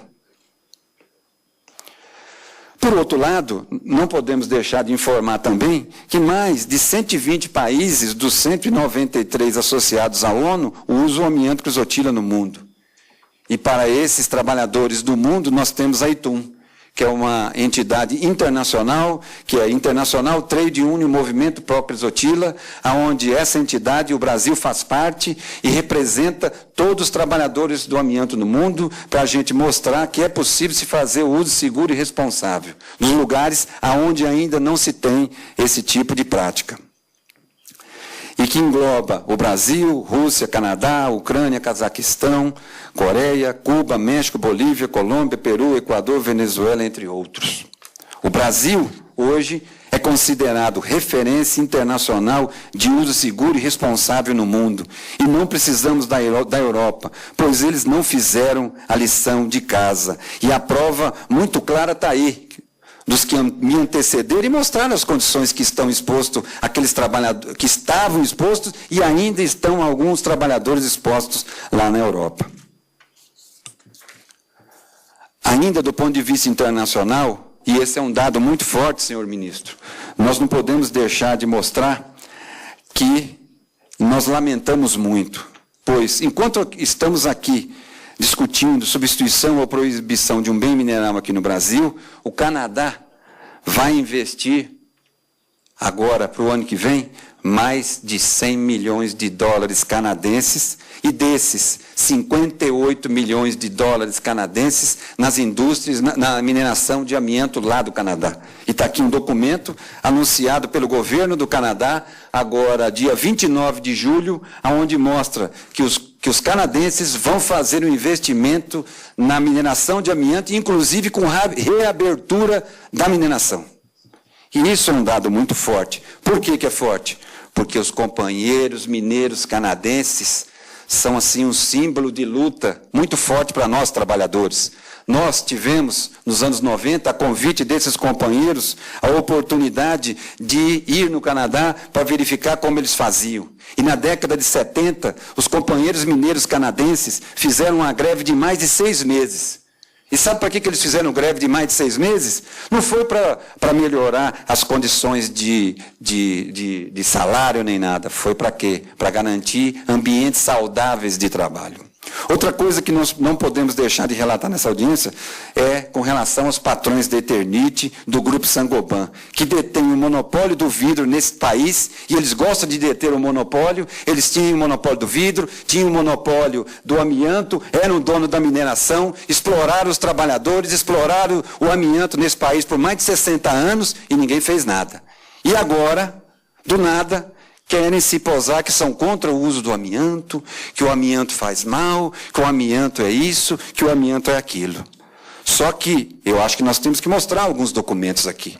Tem aqui um documento onde a Brasilite, o representante geral da Brasilite, né, presidente da Brasilite, há alguns anos atrás, coloca muito bem. Vou só citar 2 trechos que o presidente da Brasilite coloca. Número 1, o fibrocimento não oferece riscos à saúde dos consumidores. E isso é comprovado pela sua ampla utilização há mais de 60 anos nesse país, sem qualquer caso de que tenha sido constatado.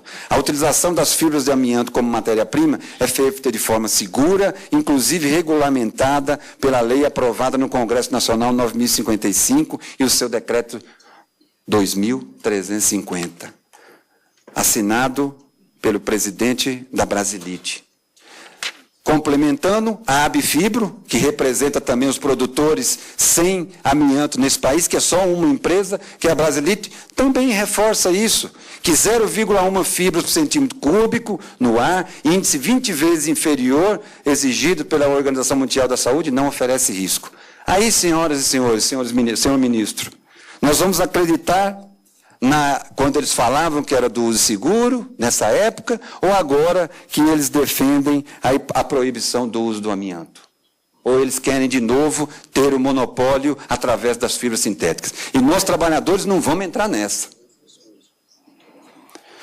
Por outro lado, senhores ministros, enfim, a campanha de banimento do amianto é muito pesada, forte, através dos grupos europeus e seus lobistas e falsos ativistas que não estão nem um pouco preocupados com o que vai acontecer, seja lá com quem for, mesmo que do lado de cá estejam trabalhadores que estão ganhando seu sustento da sua família, sendo assediados moralmente e podendo estar condenados com prazo de validade vencido.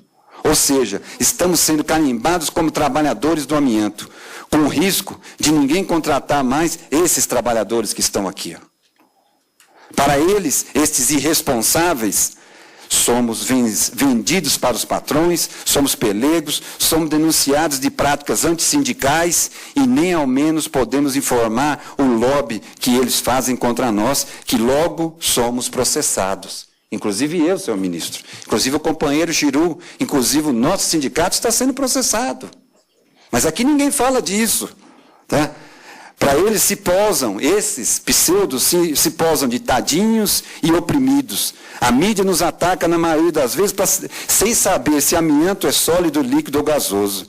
E estamos aí às duras penas defendendo o Brasil, a indústria brasileira, os empregos, a saúde dos trabalhadores que nós conseguimos mudar, e isso é um mérito desses trabalhadores aqui e do Brasil inteiro, os empregos, a saúde e a realidade do uso do amianto.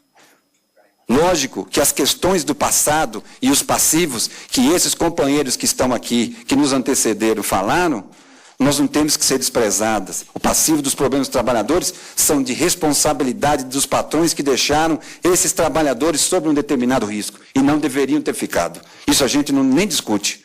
Ao longo dos anos, nós estamos ouvindo, como já falaram aqui, os futuristas fazendo previsões alarmantes a respeito das doenças do amianto, que daqui 20 anos, daqui 30, daqui 40, vai ter uma epidemia de mortes do amianto. Só que nós já estamos há mais de 50, 60 anos usando e até agora a gente não viu essa epidemia ainda, e respaldado pelas questões técnicas científicas. Claro, e isto mostra as pesquisas e a nossa experiência, que doenças são coisas do passado. E com certeza esses trabalhadores que estão aqui não são suicidas.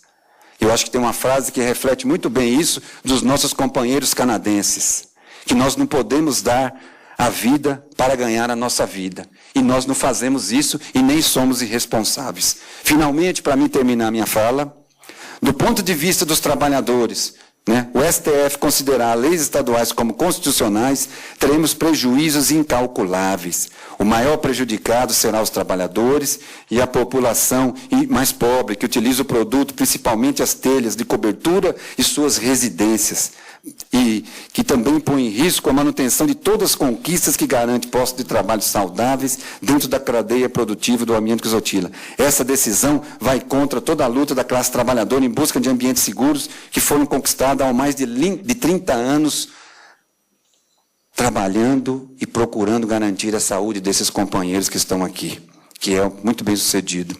Agora eu chamo a atenção para o seguinte: a quem interessa a proibição do uso do amianto nesse país? A quem será? Não interessa aos trabalhadores, que está muito claro aqui, nós representamos eles. As empresas nacionais também, com certeza, não. E a população em geral também.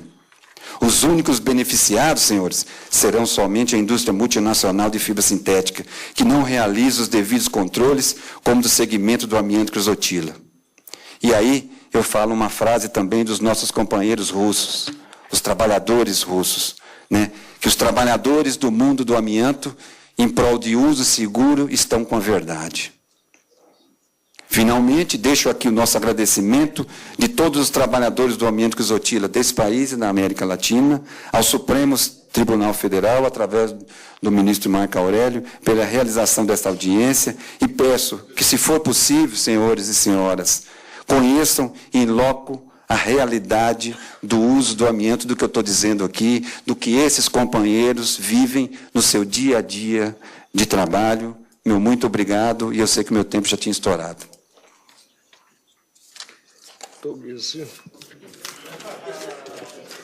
Senhor presidente, não poderia deixar de registrar o reconhecimento do Ministério Público e da sociedade mesmo pela iniciativa que o Supremo Tribunal Federal toma em levar esse debate a público, ouvir as diversas versões, as diversas perspectivas, os diversos interesses envolvidos no tema. Portanto, independentemente de qual seja o resultado que o Supremo Tribunal Federal venha a tomar nessa questão, o mérito pela iniciativa já se faz completamente possível de ser reconhecida. O que eu gostaria de considerar é alguns pequenos aspectos, né? Como foi trazido aqui, o uso seguro do amianto, que foi ventilado no decorrer das exposições como possível, enfim, seguro no ambiente fabril, dá para até se considerar como, de alguma forma, factível, porque, diante das diversas exposições, mesmo do ilustre representante dos trabalhadores, e que mostra que, de fato, eles não querem ser suicidas no trabalho deles e estão defendendo muito bem o pão e com a honestidade que lhes é peculiar. Todavia, eu tenho minhas dúvidas quanto aos dirigentes da empresa com uma posição homicida com relação também a essa questão. Até porque esse produto é utilizado majoritariamente, disse-se aqui 95%, 98%, na fábrica de produtos para a construção civil. Os produtos à base de fibrocimento não são adequadamente manipulados e nem possíveis de o serem no transporte, nas lojas de material de construção, nas construções, no desmonte e, finalmente, na adequada deposição dos resíduos. E é essa que é a questão.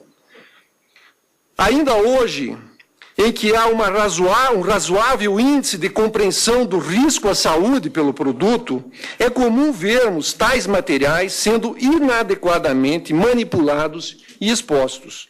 Foram abundantes os exemplos de exposição inadequada ao produto que, no dia a dia do trabalhador, em geral de pouca qualificação e mais pobre, se vê exposto.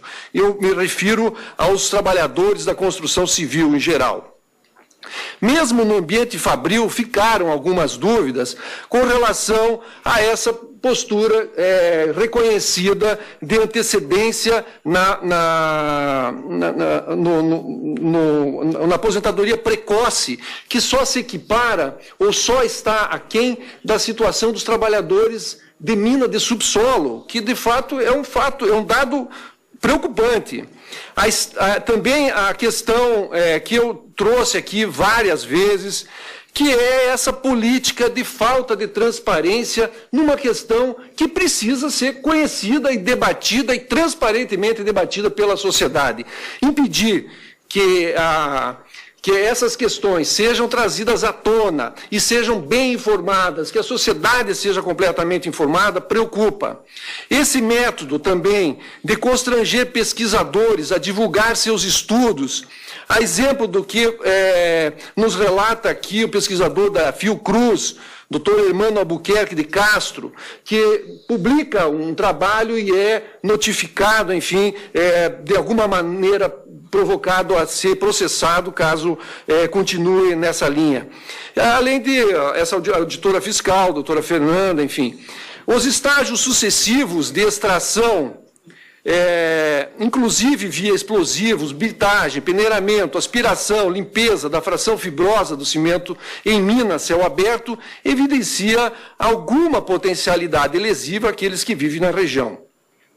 Mas a secretária do Meio Ambiente de São Paulo, ela relata que 50 mil toneladas de resíduo, desse resíduo, são gerados por ano em São Paulo, no estado. E o custo da destinação, poucos aterros em número e capacidade para atender a demanda, atualmente apenas 4 licenciados, torna isso um passivo como passivo, um problema de difícil solução. A exposição da população às fibras pela inalação é de difícil controle, a não ser pelo controle nas fontes. Não há possibilidade de controle da destinação dos resíduos. De fato, é só verificar esse círculo de participação da sociedade no produto que é fácil verificar. Em conclusão, pois, é que não há possibilidade de uso seguro do amianto. Foi em face dessa conclusão que o Estado de São Paulo decidiu bani-lo, pois não há possibilidade de controle de um uso que perpassa inúmeros diferentes e ordinários ambientes. Também ficou muito claro nessa audiência pública que todos os tipos de amianto são perigosos. A Organização Mundial de Saúde afirma que todos os tipos de amianto causam asbestose, mesotelioma e câncer do pulmão, além de sustentar que não há limite seguro de exposição ao amianto. A Organização Mundial do Comércio considera que o uso controlado ou seguro do amianto não é factível nem nos países desenvolvidos. Eu estou falando da Organização Mundial do Comércio. Muito menos daqueles em desenvolvimento. A OIT, Organização Internacional do Trabalho, condena, mas o Banco Mundial condena. De fato, a impressão que dá, Excelência, com o perdão do exemplo, é daquele sujeito que vê a esposa ir para o motel e diz para si mesmo, essa dúvida me mata, né?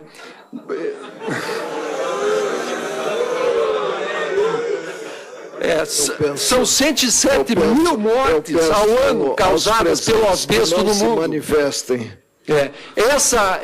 Esse índice foi trazido à discussão como talvez não sendo factível, mas que não sejam 107 mil, que sejam 90 mil, que sejam 80 mil mortes ao ano. Será que não devem ser consideradas? Como salientado pelo Dr. Guilherme Franco Neto, diretor do Departamento de Vigilância e Saúde Ambiental e Saúde do Trabalhador da Secretaria de Vigilância e Saúde, a exposição ao amianto, e aqui se enquadra o tipo crisotila, tem fibras leves, ela, enfim, tem uma latência superior a 10 anos, com exposição à doença. O tipo de amianto são do tipo 1, carcinogênico. Não há limite seguro de exposição para evitar o risco de doença. Eliminar as enfermidades só pelo banimento. Na verdade, eu estou trazendo aqui alguns aspectos que me parecem bastante preocupantes. E que o amianto é responsável por 1/3 dos casos de câncer ocupacional. Além da curva de 30 a 40 anos para constatação. Também restou claro que o amianto, seja novo, seja resíduo, circula livre e descuidadamente nas nossas cidades, lembrando que o produto tem fácil mobilidade ambiental, dispersão com possibilidade de ser transportado pelo vento, não é biodegradável, não absorve as partículas do solo, não é volátil, ou seja, aproxima-se dos poluentes organopersistentes, mais conhecidos como POPs, que tanto mal fizeram ao meio ambiente e ao homem, como bem relatou Rachel Carson no seu livro Primavera Silenciosa, e que foram banidos praticamente no mundo inteiro por serem tóxicos, persistentes e biocumulativos. O risco à saúde pública, pois, são evidentes. Mas aqui, Excelência, eu gostaria de fazer um registro sobre o descomprometimento socioambiental e o grau de responsabilidade do Grupo Eternit e sua controladora Sama S.A. Minerações Associadas, que exploraram a mina de amianto de Bom Jesus da Serra por mais de 30 anos e, no seu esgotamento, buscaram artifícios para livrar-se do imenso passivo ambiental que sequer cuidaram de minimizar, nem com placas.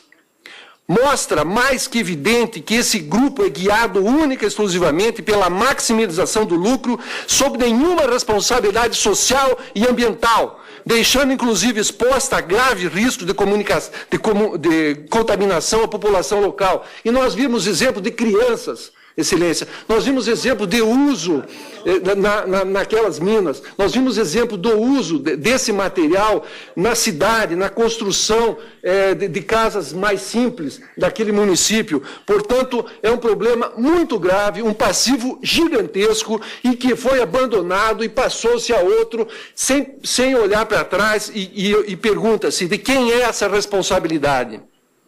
Os impactos econômicos, no caso da proibição, podem significar uma redução na nossa balança comercial. Todavia, certamente haverá uma diminuição nos custos previdenciários, hoje rateados entre toda a sociedade.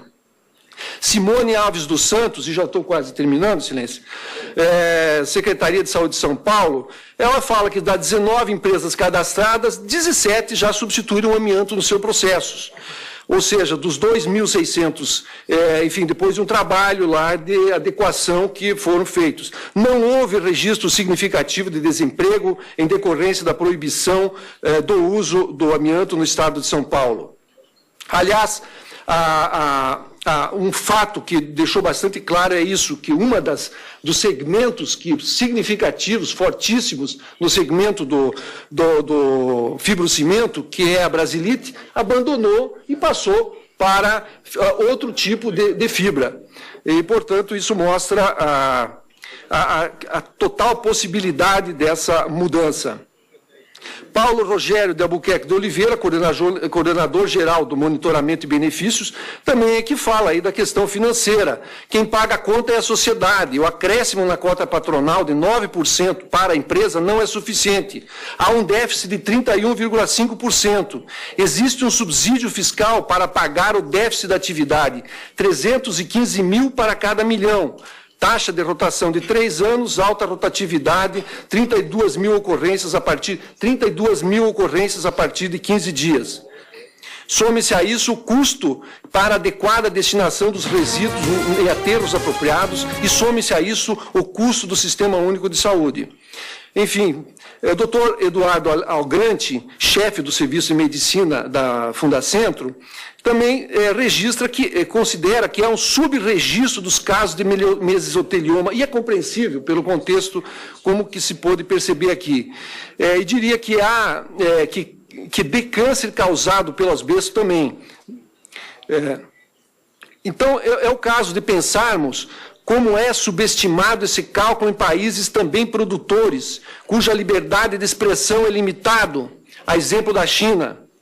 Se pensarmos nos países que são destinatários dos produtos brasileiros, da produção brasileira, a exemplo da Índia, da Tailândia, do México, como disse a doutora Arthur Frank, ausência de dados não significa ausência de doenças.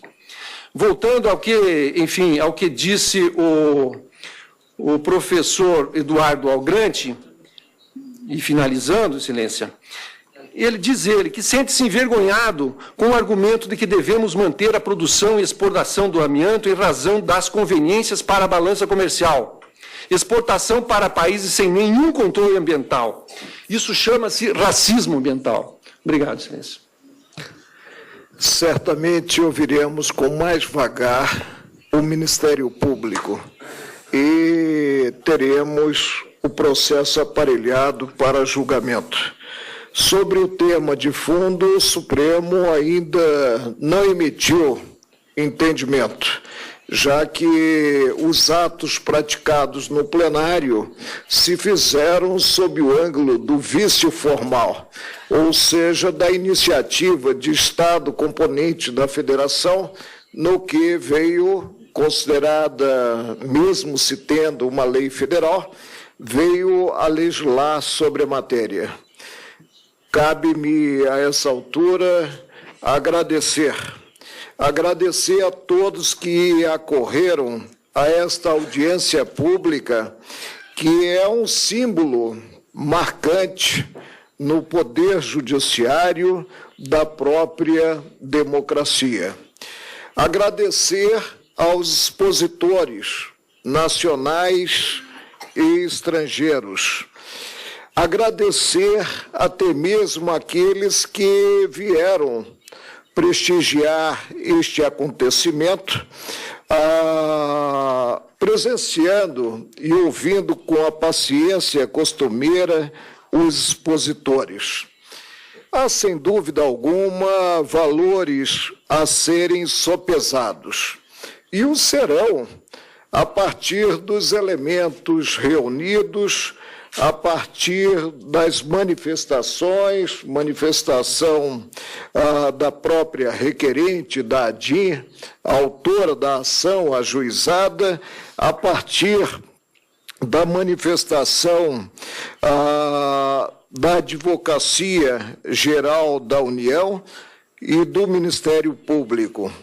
Nós precisamos conciliar os valores iniciativa privada, já que a opção da Carta de 1988 foi pelo privado, como salientado pela colega jurista Lúcia Figueiredo, precisamos perceber que há de se conciliar desenvolvimento e saúde dos trabalhadores, saúde dos cidadãos em geral. Agradeço ao subprocurador-geral da República a contribuição de Sua Excelência ao êxito desta audiência pública, Dr. Mário José Guise, a secretária da primeira turma, doutora Carmen, aos servidores que proporcionaram a infraestrutura para este acontecimento e aguardemos o pronunciamento daquele que é o guarda-maior da Carta da República, que é o Supremo Tribunal Federal. Muito obrigado a todos. A TV Justiça acaba de transmitir audiência pública sobre os riscos e as vantagens do uso do amianto crisotila na indústria brasileira. Realizada na sala de sessões da primeira turma do STF, a audiência foi convocada pelo ministro Marco Aurélio. Ele é o relator da ação direta de inconstitucionalidade ajuizada em 2007 contra uma lei paulista que proíbe o uso do amianto na produção industrial do Estado.